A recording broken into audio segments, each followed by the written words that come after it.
Gracias, Horacio, por la invitación. Muchas gracias por, como tú dices, hacerme partícipe de esta virtuosa comunidad. Quisiera comenzar con un Ave María para implorar a la Madre de la Misericordia que nos acompañe, ¿no? En el nombre del Padre, y del Hijo, y del Espíritu Santo.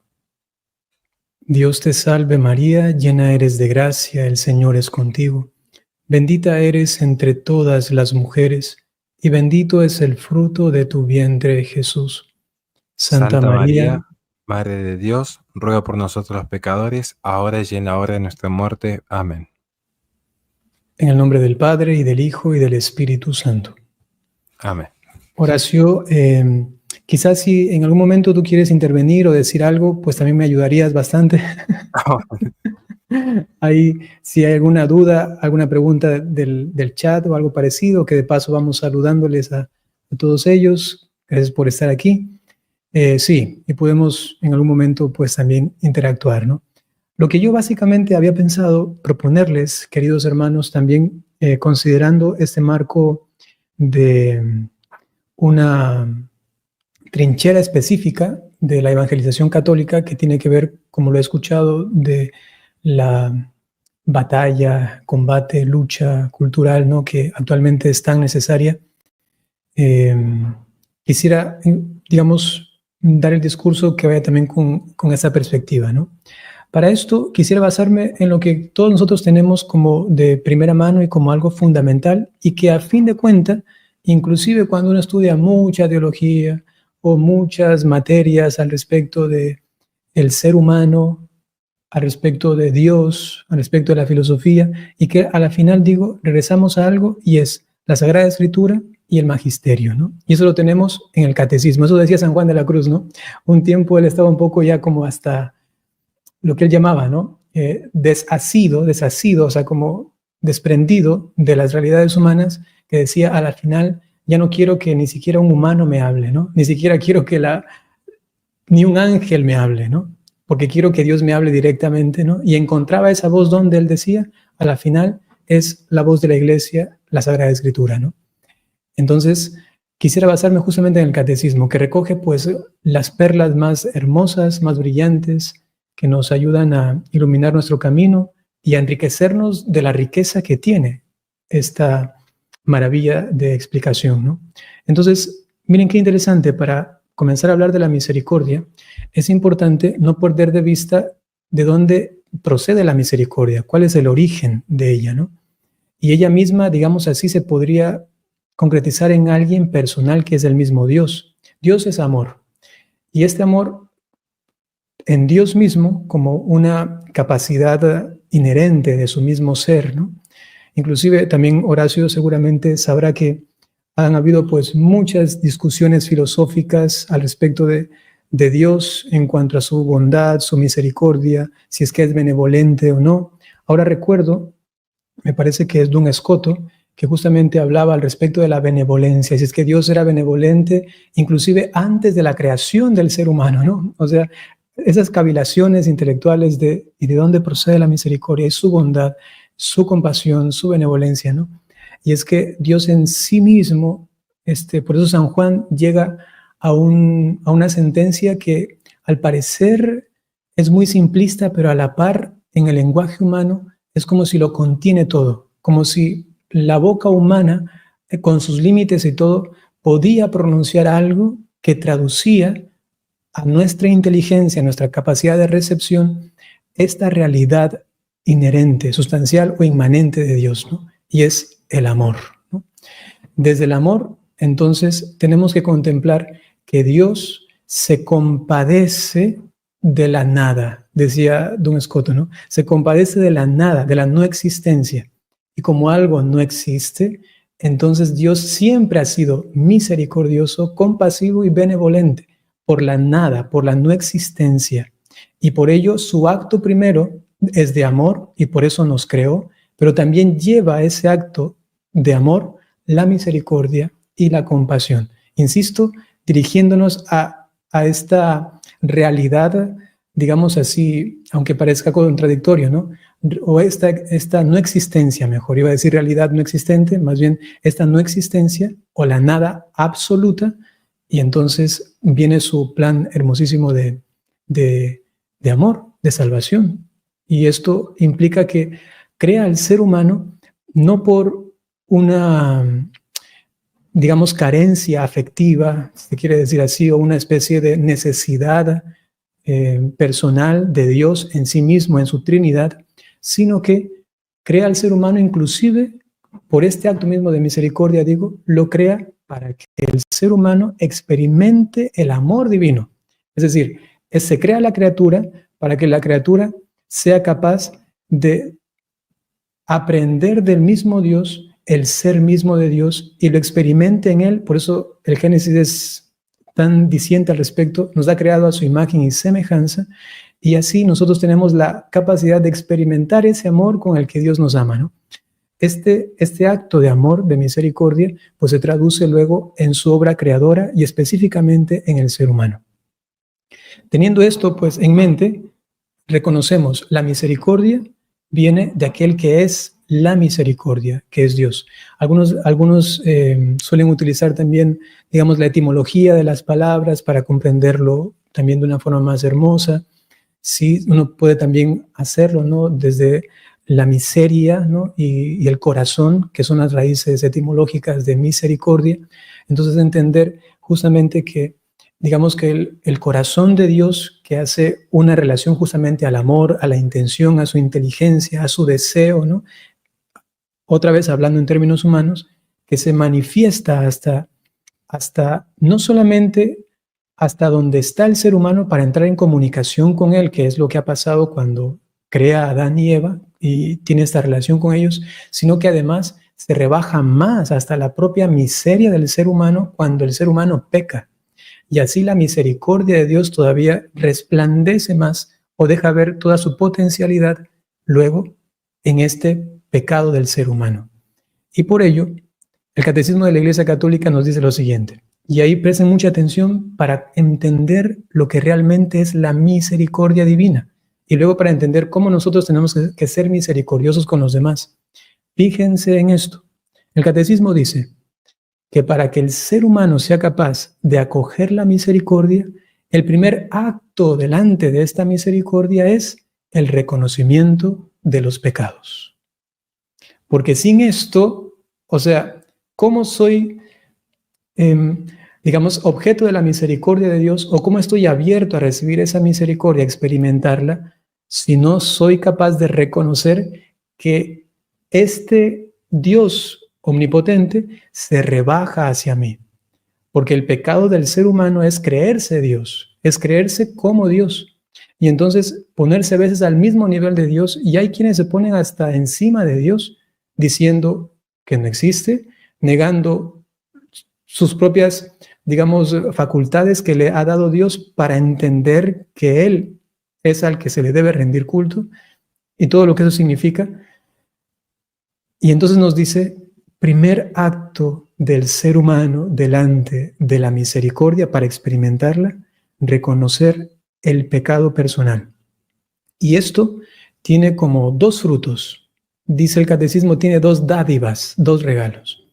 Un regalo es la verdad en la conciencia y el segundo regalo es la certeza de la redención. Si los hermanos pueden anotar por ahí, los que les gusta grabarse como un esquema allí, pueden poner primero Dios, la misericordia. El ser humano, objeto de esta misericordia.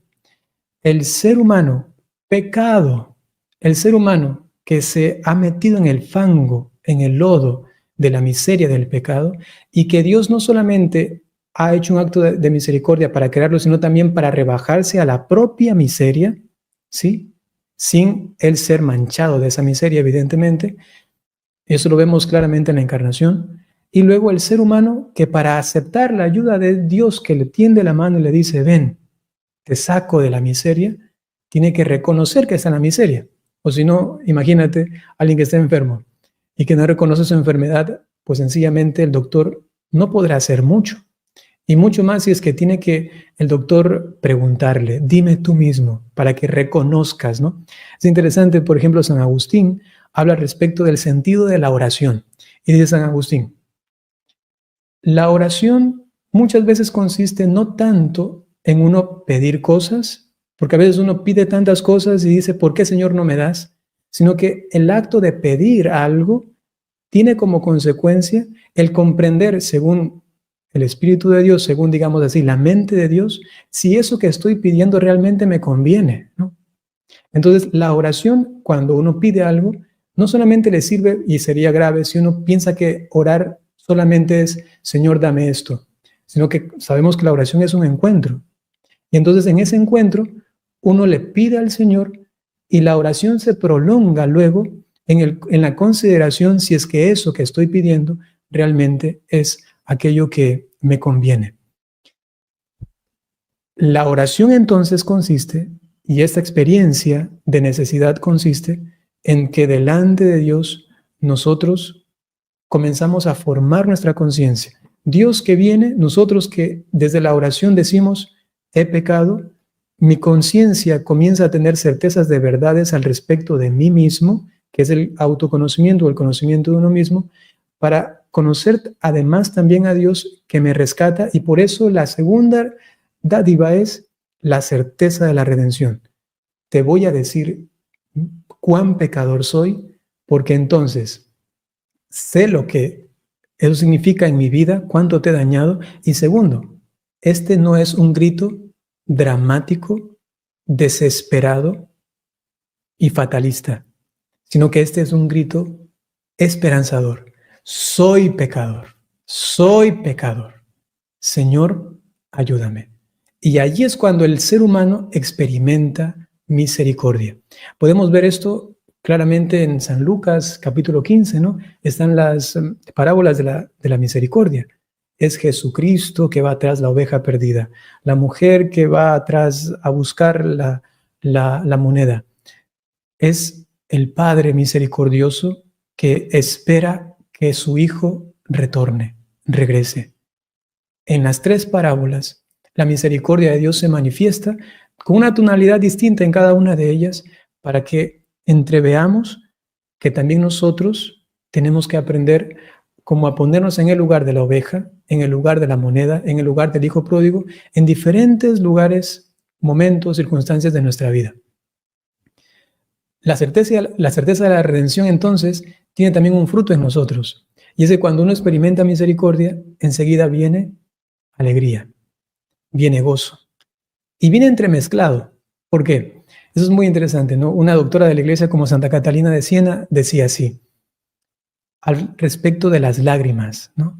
Del sufrimiento y del dolor. Decía, hay lágrimas que a veces son de alegría y a la vez de tristeza. Hay lágrimas que nos duelen mucho, que inclusive es como si nos muriésemos del dolor, pero a la par, esas mismas lágrimas van como criando en la persona una alegría inefable, ¿no? ¿Y qué es esto?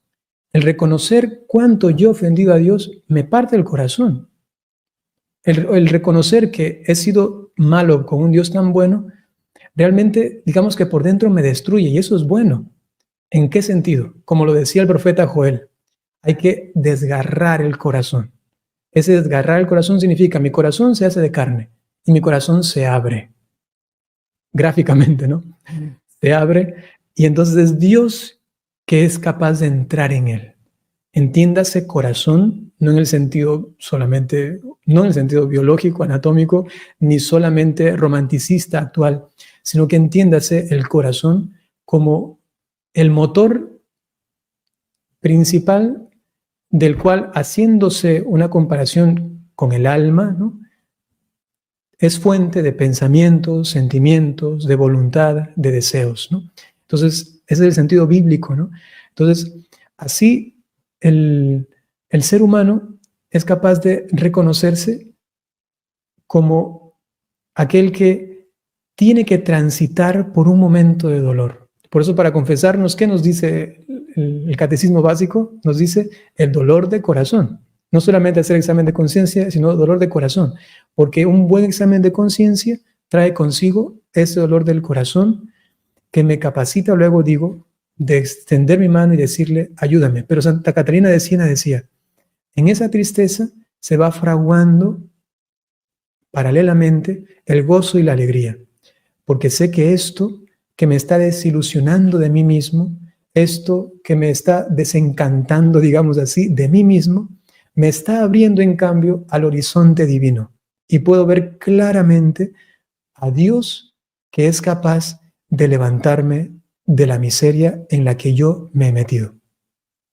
Así, digamos, este esquema se completa porque no es solamente la misericordia un acto de reconocimiento de mi maldad y no es solamente el acto de Dios que me rescata, sino que ese rescate es feliz y tiene que ser una fiesta, así como justamente las parábolas de la misericordia, que todo parecía perdido.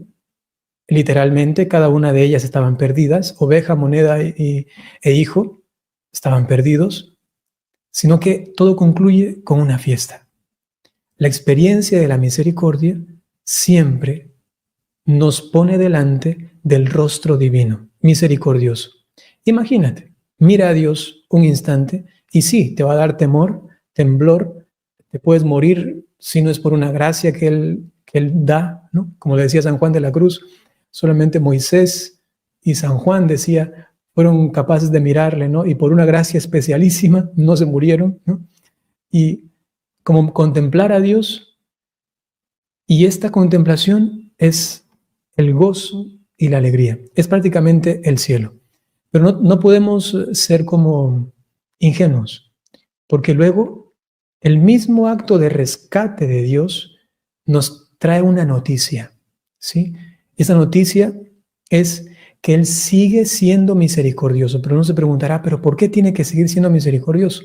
Porque lamentablemente el ser humano sigue pecando. Y aquí viene una lucha constante. Dios al lado nuestro que nos acompaña en el Espíritu Santo. El Catecismo de la Iglesia Católica justamente luego pasa a hablar sobre Él y dice, Él es el Paráclito, el abogado, el que está al lado, el que nos está acompañando. Y es interesante que San Juan en el capítulo 16 dice lo siguiente, que Jesús estaba anunciando la venida del Espíritu Santo y les estaba diciendo a sus apóstoles, discípulos, conviene que yo me vaya, y decía, va a venir el Espíritu Santo, va a venir Él, y entonces Él va en ustedes a declarar, va a ser como una especie de dictamen al respecto del pecado, del juicio y de la justicia. Es decir que, ahora, esta experiencia de misericordia que se experimenta y seguramente muchos hermanos que están aquí lo han tenido así, esa experiencia de misericordia se da en el ser humano gracias a la actuación del Espíritu Santo.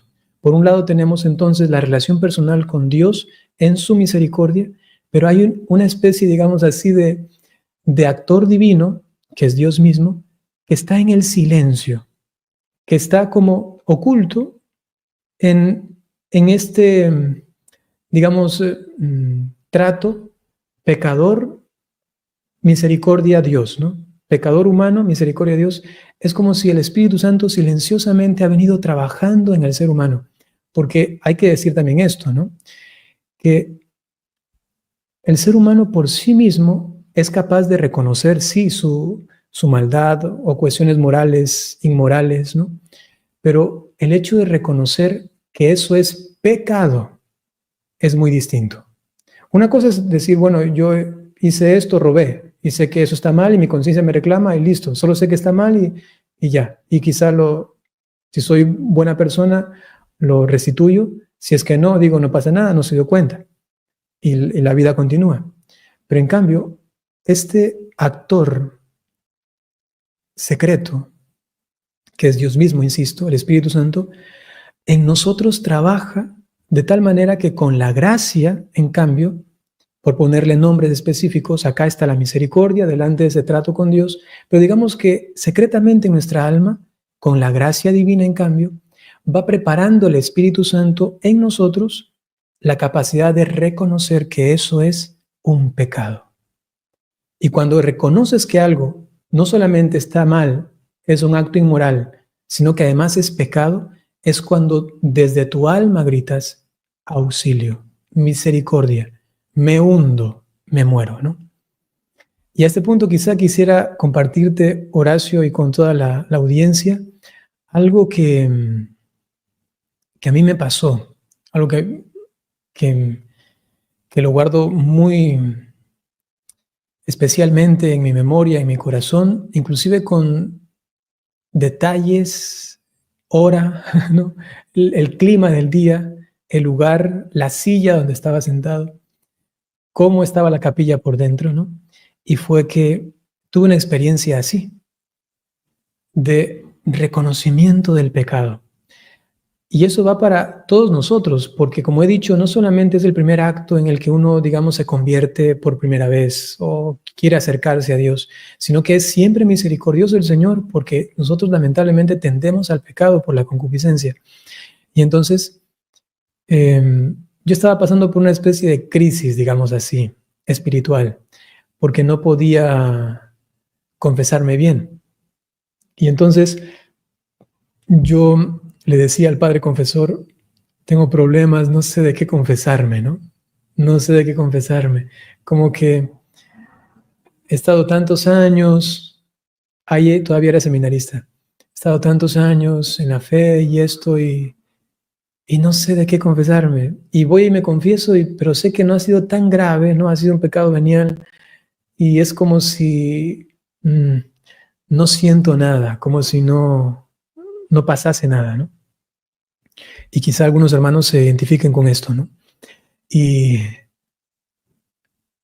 un padre me dijo, bien, me dio un texto bíblico, el Salmo, me parece que era el Salmo 18, y me dijo, anda, léelo y quédate en silencio delante de Jesús y dile, Señor, déjame ver mis pecados, ¿no? Déjame ver mis pecados. Y yo, muy obediente, pues leí el Salmo. El Salmo hablaba justamente de esto, que el salmista decía, examíname, no tengo culpa, ¿no? Examíname, como diciendo a Dios, pero yo no he fallado en nada, ¿no? Y al final, pues, como que el salmista, en este caso la voz del alma humana, ¿no? Como si grita, ¿no? Reconociendo que había algo que no estaba bien, ¿no? Y entonces, yo lo dejé ahí, me senté, era una silla plástica, era blanca, yo estaba en la parte izquierda de atrás de esta capilla, el Santísimo estaba allá adelante en el centro, estaba como oscureciéndose, eran alrededor de las 3 de la tarde, no hacía mucho sol y la capilla estaba un poco como a oscuras, ¿no? No habían luces adentro, solamente una velita y estaba así pidiéndole al Señor, Señor, ayúdame a ver mis pecados, a reconocer mis pecados, a ver mi alma como tú la ves, y así, y así. Y no pasaba nada, nada, nada. Y dije, bueno, no me escucha, no recibo respuesta. Y luego sencillamente estaba ahí delante de él, ¿no? Estaba como mirándole, mirándole, él me miraba, yo lo miraba. Y en un instante, de la nada, yo ya estaba con mi pensamiento en otra cosa, ¿no? Inclusive me recuerdo que tenía los brazos así, así cruzados y estaba así, inclinado un poco.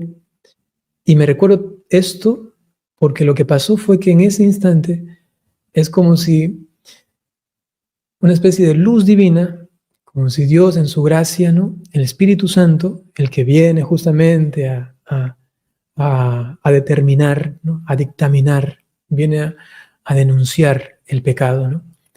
En ese instante, sencillamente sentí como una especie de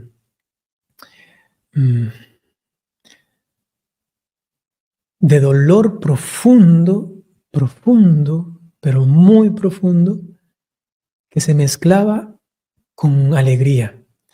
Y estaba así, no me podía mover, estaba así, solamente así, y de la nada, y yo que, si tú me conocieses, Horacio, yo soy malísimo para llorar. Para llorar, a mí me pueden decir que pasó esto de acá, lo de acá, y yo no puedo sacar lágrimas por mis ojos. Es muy complicado, aunque a veces me ha pasado con cosas muy sencillitas.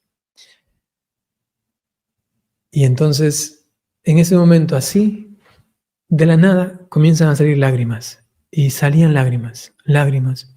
Y yo lloraba, lloraba, lloraba. Y mi única certeza en ese momento era cuán pecador soy, ¿sí? Cuán pecador soy. Y lo hermoso de esto, que luego me ha servido como sacerdote, ¿no? Es, pero si no tengo pecado mortal, pero si no tengo un pecado grave, ¿cómo me experimento así de pecador, ¿no? Inclusive solamente con pecados veniales. Y esto es una gracia divina. Porque si entre nosotros nos comparamos, somos más o menos iguales. Unos a veces cometen más, otros menos, aquí acá. Pero si nos comparamos con el hombre perfecto que es Cristo, nos damos cuenta dónde realmente estamos. Por eso, para matar envidias y comparaciones, dejemos de mirarnos a nosotros y miramos a Cristo.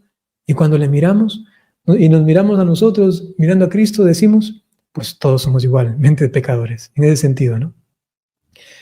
Esa experiencia, digo, me ha servido luego como sacerdote para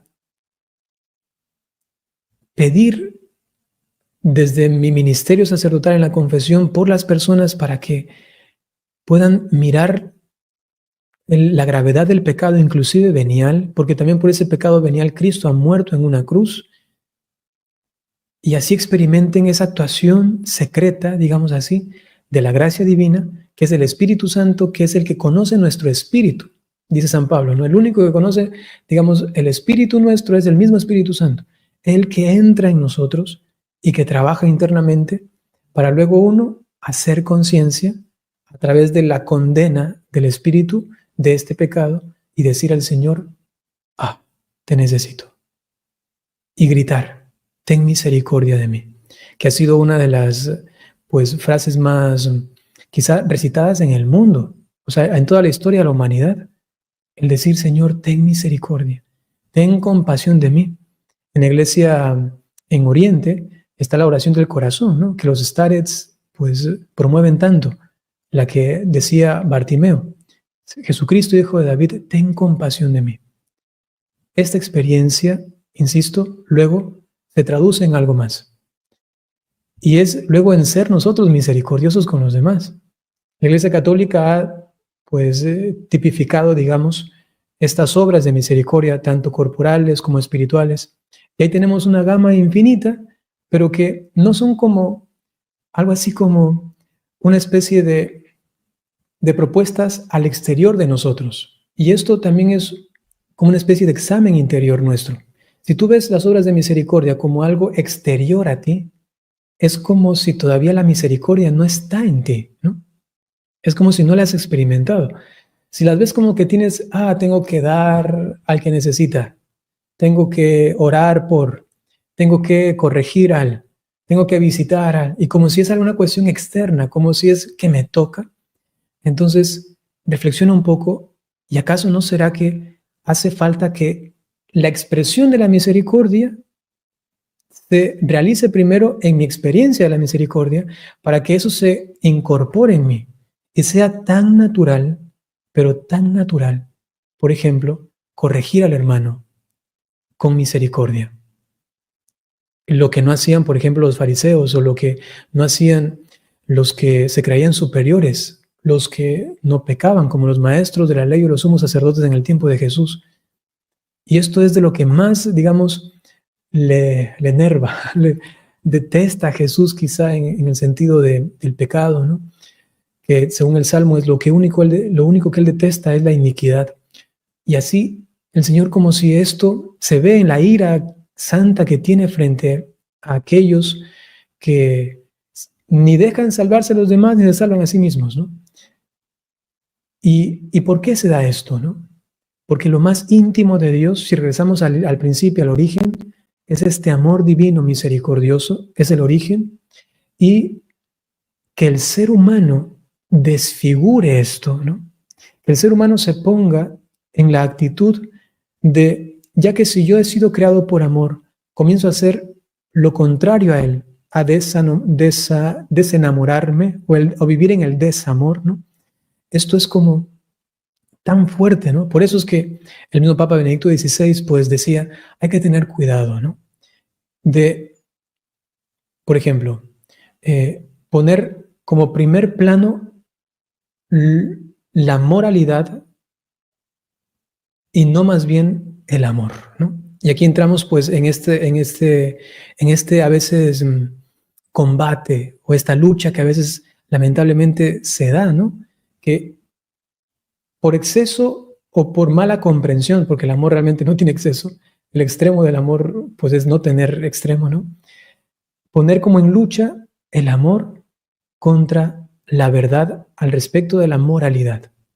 ¿Cómo lo hizo Jesús? Aprendamos del Divino Maestro, que su boca hablaba la verdad divina y tenía que condenar el pecado. El trato que tenía con el pecador muchas veces dependía de la actitud del pecador, porque habían pecadores que no querían cambiar y Jesús ni siquiera les responde. Jesús cambia las preguntas que ellos mismos le hacían si leemos en el Evangelio, o inclusive directamente les dice y les acusa. Con otros que aunque son muy pecadores, pero publicanos, es decir, que eran pecadores públicos, ¿y cómo les trataba? Con cuánta dulzura y caridad. Un maestro de aquello, como que se traduce en su vida esta actuación de Jesús, es San Francisco de Sales, que es justamente el santo de la dulce caridad. Si uno va al día de la misa, la oración colecta habla justamente de esto. Es como si ha quedado impregnado ya, inclusive en la liturgia católica permanentemente, el que sea llamado, y eso no ocurre con todos los santos, ¿no? No a todos los santos se les pone como una especie de, digamos así, de apodo o de título, ¿no? Y entonces se le ha puesto allí el santo de la dulce caridad. Y es él el que aprendió a través de la experiencia de misericordia a tratar a los demás. La gente que le trataba a él decía, es que no podemos encontrar y no he encontrado un ser humano que sea capaz de tratarme así de dulce y de delicado como este hombre. Un hombre, San Francisco, que, que luego él mismo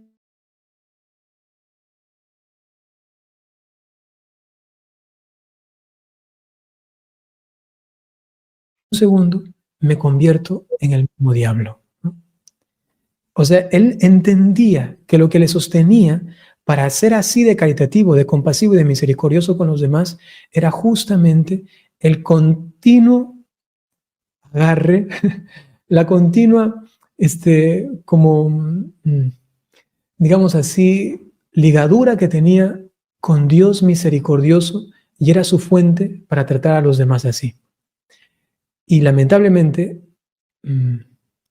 nos hace falta justamente esa experiencia de misericordia para proponer la verdad moral, ¿no? En esta lucha, digamos, social, inclusive interna en la iglesia, porque hay tantas cosas que no están bien. Y sobre todo en esta lucha cultural, según lo que les mencionaba al principio, cómo proponer esto de tal manera que inclusive el lobo se convierta en oveja. ¿Quién decía esto? San Agustín, ¿no? Decía, el Señor nos ha enviado como ovejas en medio de lobos intencionalmente para que el lobo se convierta en una oveja. Porque si nos mandaba a nosotros como si nosotros fuésemos los lobos, ¿qué íbamos a hacer con la oveja? ¿La íbamos a devorar? ¿Nos íbamos a aprovechar de ella? Nos mandó como ovejas. Tenía la esperanza, dice San Agustín, de que nosotros básicamente pues convirtiésemos al lobo en una oveja. Pero seguimos siendo ovejas. Evidentemente con la astucia de la serpiente. El Señor nos compara con una serpiente en un momento. Con esa astucia, evidentemente. Con, digamos, el rugido interior del león de la tribu de Judá en nosotros, está muy bien. Pero nos dijo también ovejas. En ese sentido, ¿de qué manera puedo hacerlo? Y quizá para enmarcarlo gráficamente, tenemos aquí a un santo de la misericordia que es San Juan de Dios. la primera experiencia de misericordia que tuvo él, que fue en la confesión, fue tan grande que después de confesarse, comenzó a gritar en la plaza, en el mercado: no creen en la misericordia, no creen en la misericordia. Y tan fuerte fue esto, no sabría yo cómo explicar esto realmente, solamente es una especie de inundación demasiado divina, no sé cómo explicarlo, demasiado desbordante para su pobre corazón, ¿no? Su pobre inteligencia, que San Juan de Dios inmediatamente, aunque parezca una locura, se comenzó a arrancar los cabellos de la cabeza, ¿no? Se arrancaba, ¿no? Hacía así este gesto y la gente lo miraba en la plaza y él gritaba: la gente no cree en la misericordia de Dios, ya no se cree en la misericordia de Dios, y la gente le comenzó a llamar el loco. Y fue luego el título del mercado para San Juan de Dios. Durante un tiempo era el loco. Lo consideraba.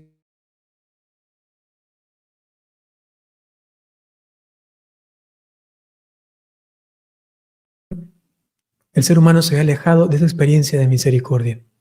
Y todos nosotros estamos justamente invitados a ello, a través de la actuación secreta del Espíritu. Y una obra que nos mueve a todos nosotros a hacerlo luego es: hermanos, oremos los unos por los otros. Dispongamos al otro para que reconozca, siguiendo la lógica, su pecado. Reconozca la verdad de la voz de Dios en su conciencia. Y entonces tenga experiencia de misericordia. Santa Catarina de Siena habla sobre esto. ¿Cómo podemos ayudar al hermano, al que no se deja ayudar, al que está obstinado? Ella habla, por ejemplo, también de las madres con sus hijos que no hacen caso, que no se convierten. Y entonces decía ella: no crean que son ustedes directamente los que van a hacer que se conviertan sus hijos. En este caso, digamos, cualquier persona que tengamos en mente, inclusive aquel que se ha declarado nuestro enemigo, ¿no? En contra de la iglesia, en contra de nuestros principios, en contra de nuestra identidad, lo que sea. No crean que son ustedes directamente, sino que oren. Crean en el poder de la oración, que lo que va a hacer es disponer a la persona, es un misterio divino, dispone a la persona, porque de alguna manera todos estamos unidos, ¿no? Decía Santa Teresa de Calcuta, todos estamos como unidos. Y en esta comunión que tenemos tanto en el pecado, ¿no? Lamentablemente, también en la humanidad. Y en esta comunión, cuando tú oras por la otra persona, es como si fuésemos un solo hombre. Así también lo ve de esta manera gráfica el Antiguo Testamento al pueblo, a la sociedad de Dios, ¿no? Entonces es como si fuésemos un solo hombre. Y en el momento que oramos los unos por los otros, hay una especie de fluido, de flujo, quería decir flujo, de flujo divino, ¿no? Que va como creando una especie de ambiente en la persona, en una especie de hábitat espiritual en esta sociedad, para que el ser humano, el hombre individual, por medio de esa actuación del Espíritu en su secreto, se vaya haciendo dócil y en un momento se haga disponible a la gracia divina que infunde en el alma, en su conciencia luego, esta captación y se da cuenta. Es lo que nos ha pasado, creo, a todos nosotros, que en un momento de nuestra vida, inclusive cuando estábamos más renuentes de Dios, pasó algo, una voz, una intuición, un movimiento interior, ya sea de la inteligencia o del afecto, nos hizo como cuestionar y como si de un momento algo se abrió y la vida misma cambió de sentido. Ah, pero esto no es así. Y ahí viene la conversión. Conversión que significa, entre otras cosas, ¿no? El cambiar de dirección, la transformación de la mente, cambiar la ruta que tenía y comienzo a mirar las cosas de otra manera. Y reconociendo esto, tenemos un trabajo, tenemos una labor. Sí, hacer lo que podamos, salir al encuentro del hermano, intentar buscar la manera para que la misericordia de Dios se exprese a través de nosotros. Somos hijos luego de la misericordia, tenemos que aprender a manifestarla y será esta luego también la insignia de todo cristiano. Evidentemente es el amor, pero el amor se traduce para con el hermano en ello, misericordioso, compasivo, como Cristo en su corazón. Es una tarea para todos nosotros, desde la reflexión interior hasta luego cómo se traduce esto en mis actos y en mi trato con los demás. Y probablemente así estamos colaborando en esta obra que es de Dios, haciendo realidad las palabras de Cristo, ¿no? Les reconocerán. ¿Por qué? Por el amor, por la misericordia, por la compasión, por la benevolencia. Y que si en algún momento uno tiene que ser duro, tiene que plantarse firme, esto va a estar movido por ese mismo amor. Y yo a veces digo, cuando uno va con humildad, eso decía San Francisco de Sales, todo lo que hagas, hazlo con humildad y caridad, ¿no? Si vas con este amor y con esta humildad a plantarle cara a aquel que está en el error inclusive, yo suelo decir, inclusive aunque llegases, eso no lo vas a hacer, pero es solamente para entenderlo. A insultarlo, eso no lo hagan por favor, no va acorde, es una incoherencia, ¿no? Pero solamente para entender el sentido. Inclusive si le llegases a insultar con esa humildad y ese amor, la otra persona, quizás no en el momento, o probablemente sí, como ha pasado, ahora recuerdo a un hermano de comunidad de San Francisco de Asís que iba delante de un conde a pedirle alimento, ¿no? Y era el conde más temido del mundo, y el hermano de Francisco de comunidad lo mandan a él porque era el más humilde, y solamente él se queda así, como temblando delante de él, un hombre gigante, ¿no? Que lo mira todo así, con altanería, con soberbia, ¿no? Y él solamente se le veían los ojos que le miraba a él, y con tanta humildad que ese hombre gigante, al mirarle, se enterneció, ¿no? Y no pudo su soberbia, no pudo su coraje, no pudo su aparente grandeza frente a esa sencillez, y lo conmovió, lo partió interiormente. Y luego el hermano iba con estas, ¿cómo se llaman? Carrozas, ¿no? Bueno, no eran carrozas, pero algo parecido, llevando el alimento que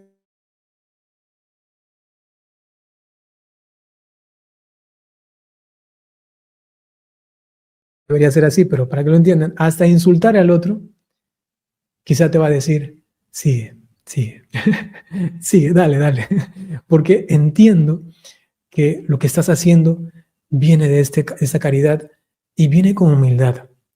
Esto es difícil que el ser humano, a menos que esté muy empedernido, que esté muy cerrado, ¿no? Esté endiablado, que el ser humano se resista a alguien que es humilde y que es caritativo.